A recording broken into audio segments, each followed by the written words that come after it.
തന്റെ മുത്തച്ഛൻ ഇപ്പൊ ഭയങ്കര സ്പോർട്സ്മാൻ സ്പിരിറ്റില്ല. കണ്ടില്ലേ സ്പോർട്സ് ഡ്രസ് ഇട്ടുകൊണ്ട് സ്പിരിറ്റ് അടി. ചെകുത്താൻ ചിരിച്ചാലും കരഞ്ഞാലും പേടിക്കണമെന്നാ. ഈ രണ്ട് ചെകുത്താന്മാർ ഒന്നിച്ചെങ്കിൽ പങ്കനിട്ട് എന്തോ ഒരു പാറയുണ്ട്. അച്ഛനാണ് സത്യം. പറഞ്ഞു നാവെടുത്തില്ല. ആ ഫോണിൽ തന്നെ താമസിയാതെ കമാൻഡറുടെ എല്ലാ ആണവരഹസ്യങ്ങളും നമുക്ക് മണിമണിയായി കേൾക്കാം. അതെങ്ങനെ? ഇതാ കേട്ടോ.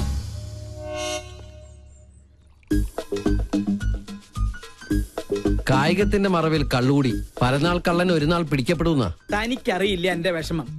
എന്റെ മിലിറ്ററി കോട്ട ഒളിപ്പിച്ചു വെച്ച് എനിക്ക് തന്നെ റേഷനായിട്ട് തന്ന് എന്നെ മുതലെടുക്കാ കാന്താരി. പങ്കനെ കുറിച്ചാ? ഓട്ടോറിക്ഷ ബോഡിയിൽ റോക്കറ്റ് എഞ്ചിൻ ഫിറ്റ് ചെയ്ത കേസാത്. എത്ര ശരിയാ. ആ യക്ഷിയെ നീ വേണം ഒന്ന് തളച്ചു തരാൻ. മൂർദാവിലെ ആണി അടിച്ച് ഞാൻ തളച്ചു തരാം. പക്ഷേ ഞാൻ പറയുന്ന പോലെ അവളുടെ ഓരോ പ്രോഗ്രാമിന്റെ ഡീറ്റെയിൽസ് എനിക്ക് കൃത്യമായി ചോർത്തി തരണം.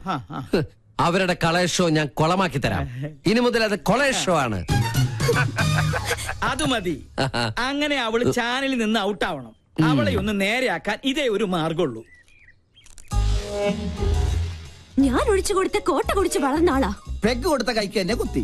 രണ്ടും ചേർന്ന് എന്നെ ഒതുക്കാനുള്ള ശ്രമം. നിന്നെ ഒതുക്കുന്നതിന് മുമ്പ് നിന്റെ മുത്തച്ഛനെ ഒതുക്കണം. അതിന് വഴിയുണ്ട്. എങ്ങനെ? മുള്ളിനെ നമുക്ക് ഫുള്ള് കൊണ്ടെടുക്കണം. എന്തോ മുൻജന്മ ബന്ധം പോലെ സാറിന് സഞ്ജയ് സാറിന് ഭയങ്കര ഇഷ്ടം. ഇതെന്റെ കയ്യിൽ ഏൽപ്പിച്ചിട്ട് പറഞ്ഞു സുഭിക്ഷമായി അങ്കിളിനെ ഒന്ന് ട്രീറ്റ് ചെയ്യണമെന്ന്. അവൻ തറവാടിയാ. ഇവനും ഞാനും. രാജലക്ഷ്മി ഞാനല്ലേ ഗ്യാരണ്ടി? നല്ല ISI മാർക്കുള്ള ഗ്യാരണ്ടി. കൃത്യമായി പറഞ്ഞാൽ മാഡം ഇപ്പൊ തിയേറ്ററിൽ കയറി കാണും. തിയേറ്ററിലോ? ഏത് സിനിമ കാണാൻ? ഓപ്പറേഷൻ തിയേറ്ററിൽ. മണ്ടൻ. തലച്ചോറില്ലാതെയും ഒരു ജന്തുവിന് ഇത്രയും കാലം ജീവിക്കാമെന്നതിന് ഏക ഉദാഹരണമാണ് ഈ തിരുമണ്ടൻ. ഒരെണ്ണം കൂടെ ഒഴിച്ചു. വലിക്കല്ലേ. ഈ വീട്ടിലിരുന്ന് സ്വാതന്ത്ര്യത്തോടെ മദ്യപിക്കുന്നത് ഇന്നാ. രാജലക്ഷ്മി വന്ന ഒന്നല്ല 3 സർജറിയാണ് മാഡത്തിന്. ഓരോ മൂമെന്റ് വാച്ച് ചെയ്യാൻ ഞാൻ അവിടെ ആളെ നിർത്തിയിട്ടുണ്ട്. ആരെയും പേടിക്കണേ, പ്രായം എത്രയായല്ലോ. എന്തായാലും എന്റെ ഒരു മനസമാധാനത്തിന് നീ ഒന്ന് വിളിച്ച് അന്വേഷിച്ചേ. നീ കുപ്പി പിടിച്ചേ. ആരെ? നിന്റെ അച്ഛനാ?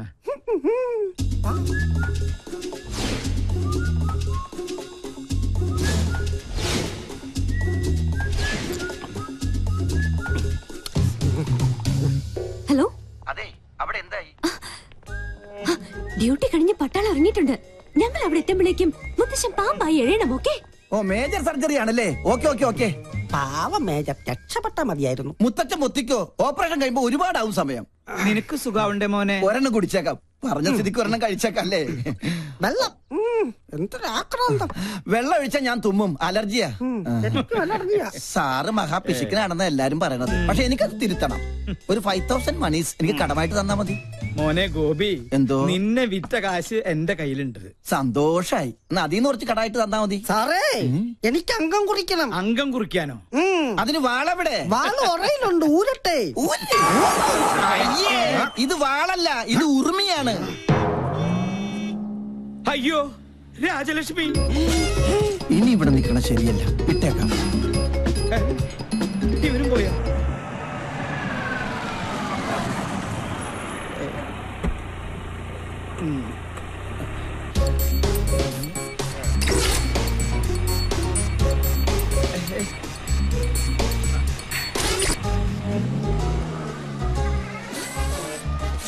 ഭയങ്കര ചൂടാ. കട്ടൻ കാപ്പിയാ? കട്ടൻ കാപ്പി കുപ്പിയിലോ? ഫ്ലാസ്ക് ഉടഞ്ഞു പോയി, അപ്പൊ കുപ്പിയിലാക്കി. എന്താ ഇതൊക്കെ? ഇത് ചിക്കൻ മിക്സർ ജിപ്സി. എന്താ വേണ? ഫിറ്റാണല്ലേ? ഗൃഹാതുരത്വം, മസ്തിഷ്കപ്രളാണം, തൃശൂർ പേരൂരുണ്ട്, പ്രത്യുഗ്നൻ. എന്താ കറക്റ്റല്ലേ? ഞാൻ പറഞ്ഞത് ഇപ്പൊ അമ്മയ്ക്ക് ബോധ്യമായോ? പുതിയ കൂട്ടുകെട്ട് തുടങ്ങിയ പിന്നെ ഇതാ സ്ഥിതി. സ്പോർട്സ് ഡ്രസ്സും ധരിച്ച ദിവസം എങ്ങോട്ടാ യാത്ര? കൂട്ടുകാരന്റെ കോട്ടേഴ്സിൽ കോട്ടയടിക്കാൻ. 100 കൂട്ടം അസുഖങ്ങളുള്ള മനുഷ്യന് നേരാവണ്ണം നോക്കി മരുന്നും ഭക്ഷണവും നൽകി പരിപാലിക്കുന്ന എന്നെ വേണം പറയാൻ. ഒരു കാര്യം, എന്റെ പെർമിഷൻ ഇല്ലാതെ ഇനി ഈ വീടിന്റെ ഗേറ്റ് കടക്കരുത്. പറഞ്ഞേക്കാം. ഒരു കാര്യം, ഗേറ്റ് പഴയ സ്ഥലത്ത് തന്നെയല്ലേ, മാറ്റിയിട്ടുണ്ടോ?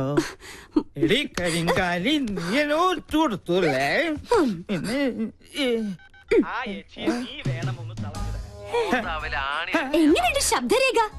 എന്റെ പ്രോഗ്രാം കൊളവാക്കുമല്ലേ? ഞാൻ തുടങ്ങിയിട്ടേ ഉള്ളൂ. ഇനി അടുത്തത് അവന്, മരം മൊക്കറി സഞ്ജുന്. ഹലോ. നീയോ? എന്തു പറ്റി? ഇന്ന് ടിവിയിൽ നിന്റെ ഷോ കണ്ടില്ല? ഒക്കെ നേരി പറയാം. അത്യാവശ്യമായിട്ട് നീ ഒന്ന് ബിഗ് ബസാർ വരെ വരണം. എന്താ കാര്യം? പറയാം, നീ ഒന്ന് പെട്ടെന്ന് വന്നേ.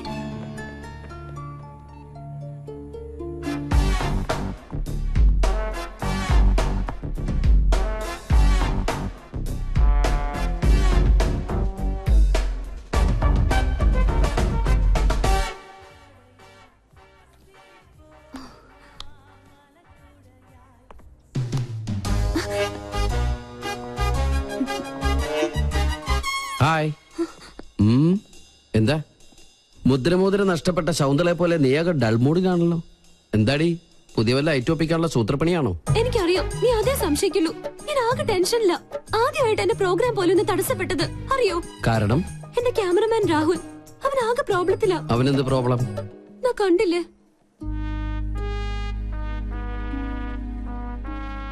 സോനം അവന്റെ ഗേൾഫ്രണ്ടാ. അവൾക്കിപ്പോ ത്രോട്ട് ക്യാൻസറിന്റെ ചെറിയൊരു സിംറ്റം. ട്രീറ്റ്മെന്റ് മാറാവുന്നതേ ഉള്ളൂ. പക്ഷെ രോഗിയാണെന്ന് അറിഞ്ഞതിൽ പിന്നെ അവൾ അവനെ മനഃപൂർവ്വം അകറ്റുക. ഒന്നിലും ശ്രദ്ധയില്ല. അവനിപ്പോ ആകെ വട്ടുപിടിച്ചിരിക്കുക. എവിടെ ക്യാമറ? പ്ലീസ്, ആ കണ്ണിലൂടെ നീ എന്നെ ഇപ്പൊ കാണരുത്. ആരെ വേണേലും ഞാൻ പിടിച്ച് സത്യം ചെയ്യാം. ഞാൻ പറയുന്നത് നേരാ. എക്സ്ക്യൂസ് മീ, ഇവിടെ വായു ഗുളിക കിട്ടോ? Get lost.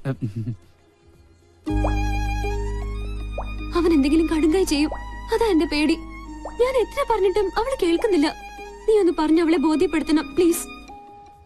അല്ല, ഇതിനിപ്പോ എന്നെ തന്നെ വിളിച്ചു വരുത്താൻ കാരണം? ക്യാപ്റ്റൻ ചക്രപാണി നിന്റെ സീനിയർ ഓഫീസർ ആയതുകൊണ്ട്. ചക്രവാണി സാറിന്റെ ആരാ കുട്ടി? മകൾ. ഈ ഒരു കാര്യത്തിൽ ഇനിയും നിനക്കെന്നെ വിശ്വാസമില്ലെങ്കിൽ വേണ്ട പ്ലീസ്, നീ ഒന്ന് പോയേ. ഏയ്, ഓക്കെ ഓക്കെ, ഞാൻ വിശ്വസിക്കാം. I will try my best.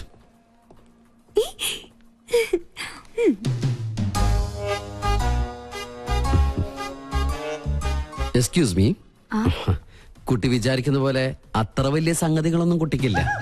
ഇതൊക്കെ ചികിത്സിച്ചാൽ ശരിയാവുന്ന കാര്യങ്ങളേ ഉള്ളൂ. ഞാൻ അറിഞ്ഞു എന്നത് കാര്യാക്കണ്ട. തൊണ്ടയ്ക്കാണല്ലേ? ഒക്കെ എനിക്കറിയാം. എന്തിനാ വെറുതെ ആ പാവത്തിന് ഇങ്ങനെ വിഷമിപ്പിക്കുന്നത്? ഈ പ്രണയം എന്ന് പറയുന്നത് ദിവ്യമായൊരു അനുഭൂതിയാണ്. അവിടെ തന്റെ ഇടമാണ് ആവശ്യം.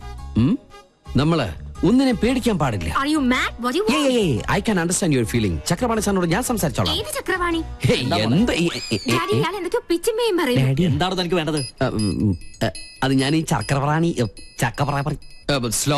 സോറി ചക്രപാണി സാറിന്റെ മകളാന്ന് വിചാരിച്ചിട്ട് ഞാൻ സംസാരിച്ചു. നമ്പറായിട്ട് ഇറങ്ങും പെണ്ണുങ്ങളെ ശല്യപ്പെടുത്താൻ.